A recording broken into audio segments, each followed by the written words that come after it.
Sonra gördüm bir dəllal əlində bir kitab, yunədi aleyhi, kitabını satmaq istəyir.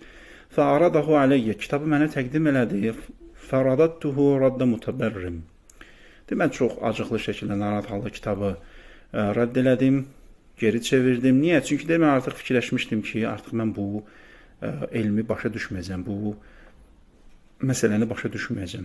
Lakin bu kişi xahiş elədi, mənə dedi ki, iştəri minni həzə fə innəhu raxisun.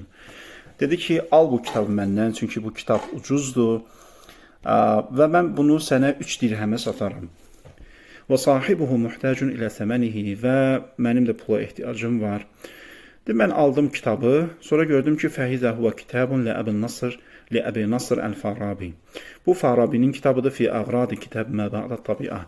Deməli, Aristotelin metafizika əsərinə şərh yazıb. Və rəca'tu ilə beyti və asra'tu qiraətəhu.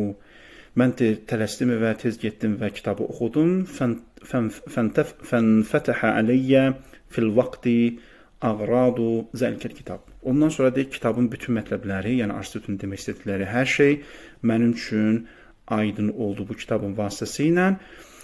Və fərihtu bizəlik. Buna görə çox şad oldum. Və tasaddaqtu fi thani yevmihi bi şeyin kəsir aləl fuqara. Şükran lillah. Deyil, səhərsi günü mən Allaha təşəkkür etmək niyyəti ilə çoxlu sədəqə verdim. Bu məlumatda bizim üçün əsas 2 önəmli dərs var. 1. Adam 40 dəfə oxuyub, yorulmayıb. Nə deməkdir bu? Bu insanın, İbn Sinanın elmə nə qədər şövq bəslədiyini göstərir, nə qədər şövqlü olduğunu, nə qədər istəkli olduğunu göstərir. Çünki biz adətən kitabı bir dəfə oxuyandan sonra, başa düşməyəndən sonra maksimum 2 dəfə oxuyarıq, kitabı bir kənar atarıq ki, aha, biz başa düşmədik və bunu təzmin oxumağa ehtiyac yoxdur. Amma adam 40 dəfə oxuyub, özdə bunu kim oxuyur? İbn Sina. Bu birinci məsələdir, insan heç vaxt namid olmamalıdır, oxumalıdır, təkrar oxumalıdır.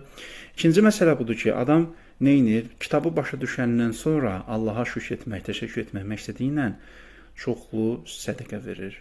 Bu əslində nədir? Bu şərq filosoflarında, müsəlman filosoflarında onu göstərir ki, bu insanlar rasionallıqla mənəviyyat arasında balansı hər zaman qoruyublar. Yəni elə deyil ki, bunlar ancaq rasional insanlar olublar və mənəviyyatla əlaqələr olmayıb. Xeyr, çünki İbn Sina da özü kitabında yazır ki, fəlsəfənin əsas məqsədi insanı həm intellektual olaraq, həm mənəvi olaraq kamilliyə çatdırmaqdır. Ona görə İbn Sinanın kitabı başa düşəndən sonra sədəqə verməsi bu normaldır.